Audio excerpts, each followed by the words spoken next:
បានជំរាបសួរទៅកាន់បងប្អូនអរគ្នាជាពិសេសបងប្អូនដែលកំពុងតែសិក្សា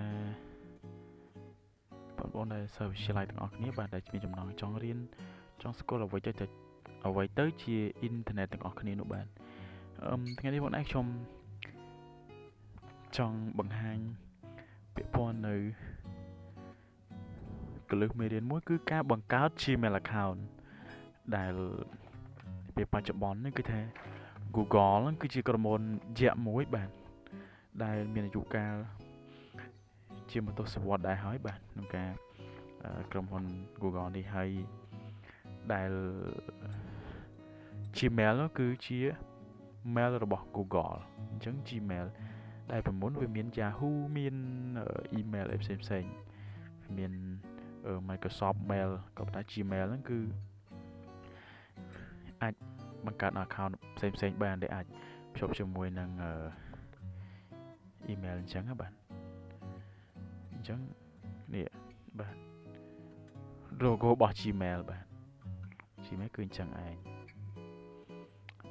ដំបូងមកគឺមានរូប HubSpot ឥឡូវគឺរូប Intano បាទតោះឥឡូវក៏មិនខាត់ពេលយូរតោះជាមួយនឹងការបង្កើត Gmail របស់យើងយកពាក្យ create a Gmail account មកបាទនេះគឺជា platform ក៏ដូចជាធ្វើការយើងការបង្កើតអញ្ចឹងណាបាទយើងចូលពាក្យ create an account មកបាទបង្កើត account មកយកមកពេញ first name last name គឺជាកូដនាមនិងនាមខ្លួនអញ្ចឹងណាបាទអញ្ចឹងយើងធ្វើបង្កើតមកនេះកន្លែង first name និង last name នេះយើងចូលបង្កើតមកដូចខ្ញុំឈ្មោះ Swin បង្កើតពុំ Swin បាទ Swin ពុំ Swin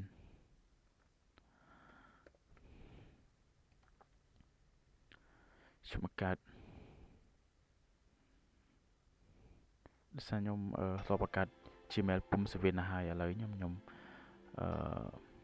ដាក់ថ្មីហ្មង I am Swin ចា I am Swin@gmail.com នេះគឺជា username នៃជារបស់យើងបាទ email តែអត់បានទេ I am Swin នេះគឺបានបង្កើតហើយអញ្ចឹង I am Swin 2023មកថែមលេខមកបាទបានអត់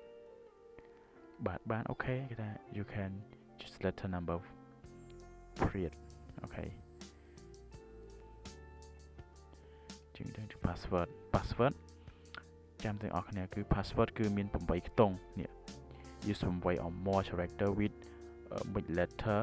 number and symbol 8ខ្ទង់ហ្នឹងមានលាយជាមួយនឹងអក្សរធំ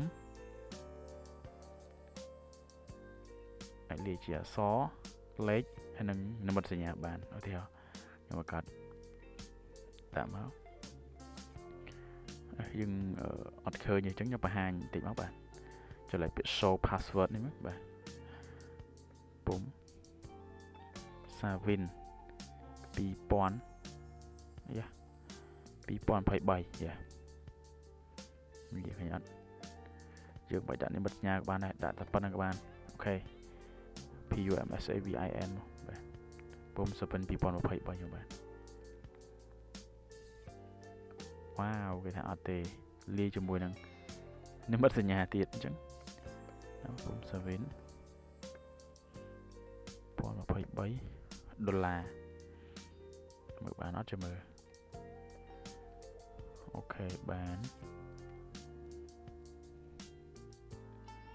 ហើយដំណាក់កាលមួយទៀតនេះគឺ verify ជាមួយនឹងលេខទូរស័ព្ទបញ្ជាក់ជាមួយទូរស័ព្ទអញ្ចឹងណាអញ្ចឹងយើងដាក់លេខទូរស័ព្ទមកបាទកម្ពុជាយើងវាមានកម្ពុជាអាកាសដ្ឋានយើងវាយកម្ពុជាយើងវាយតែពាក្យអក្សរ C មកចេញ Cambodia យើងវាយមកដាក់ជាអក្សរ C មកចេញ Cambodia ដាក់អក្សរ C Cambodia មកលេខទូរស័ព្ទយើងមកបាទដាក់លេខទូរស័ព្ទខ្ញុំមក240អូខេទីក៏ផ្ញើសារមក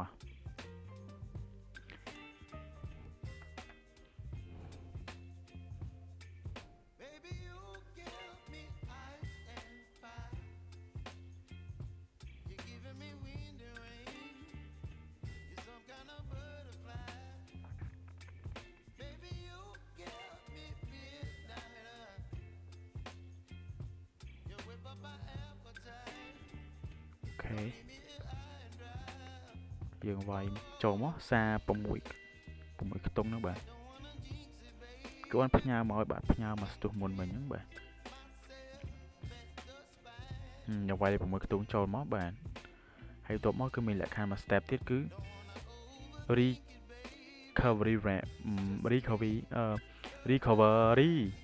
email address គឺមានថាយើងចង់បាន email ណាក៏ដោយបាទ email មិត្តភ័ក្តិយើង email បងប្អូនយើងឬក៏ email របស់ពុកម្ដាយរបស់យើងបាទដែលអាចអញ្ចឹងrecovery email គឺវាមានថាប្រយោជន៍មិនថាប្រយោជន៍នៅពេលដែលយើងភ្លេច password របស់ email យើងដោយលក្ខខណ្ឌណាមួយវាយូរពេកយើងអាចបានចាំអាចបានកត់ទុកឬក៏ភ្លេចណាមួយអញ្ចឹងយើងអាចយក email ហ្នឹងដើម្បីទៅសង្គ្រោះបានបាទអញ្ចឹងយកវាយមកខ្ញុំមាន email ខ្ញុំមួយហើយបើយើងបើសិនជាបងប្អូនឬក៏បងប្អូនដែលអត់ទាន់បានដឹងហ្នឹងអាចខ្ចី email មិត្តភ័ក្តិរបស់យើងហ្នឹងទុកចិត្តបំផុតហ្នឹងអាចមកដាក់ចូលបានដើម្បីឲ្យពួកគាត់នឹងជួយសង្គ្រោះនៅពេលដែលយើងមានអាសន្នឬក៏បានភ្លេច password ឬក៏បានខូចនៅយថាហេតុណាមួយអញ្ចឹងយើងអាចជួយសង្គ្រោះតាមរយៈ email នឹងបានបាទឥឡូវខ្ញុំវាយ email របស់ខ្ញុំ email របស់ខ្ញុំពីមុនណាបាទពីមួយខ្ញុំបង្កាត់ហើយតាំងយូរមកហើយម្ដងនេះគឺខែឆ្នាំកំណត់របស់យើងបានយក birthday អញ្ចឹងយើងចេះដាក់ទៅដាក់ណាក៏បានដែរបាទឆ្នាំកំណើតមកបាទហើយនេះ page gender នេះ page អញ្ចឹងយើងដាក់ page ស្រី page ប្រុស rather not to say នេះវា page ដែលមិនអាចនិយាយបានមាន page ខ្ទើអញ្ចឹងណាយើងដាក់តែខ្ញុំប្រុសដាក់ប្រុសទៅបាទអញ្ចឹង why we ask information អានេះគេសួរហេតុផលវិញបានយើងសួរសំណួរហ្នឹងយើងចង់ដឹងចុចលើហ្នឹងទៅបើយើងចង់អត់ចង់ដឹងចុចដំឡូងចុចពាក្យ next ទៅបាទចុចពាក្យបន្តទៀតមកអញ្ចឹងវាទៅមុខទៀត step អញ្ចឹងគេថា get more from your number if you like you can add your phone number account for your spouse អញ្ចឹងprobably all mistake អញ្ចឹង just I'm in យកពាក្យ just I'm in មកបាទទៅមកក្រោមទៀតវា policy ឬជា privacy របស់ Google អញ្ចឹងយើងចំណាយពេលអានគឺក៏បានដែរតែយើងចង់ឲ្យលឿនយើងអូមកក្រោមមកយកពាក្យ I'm agree មក I agree មកបាទ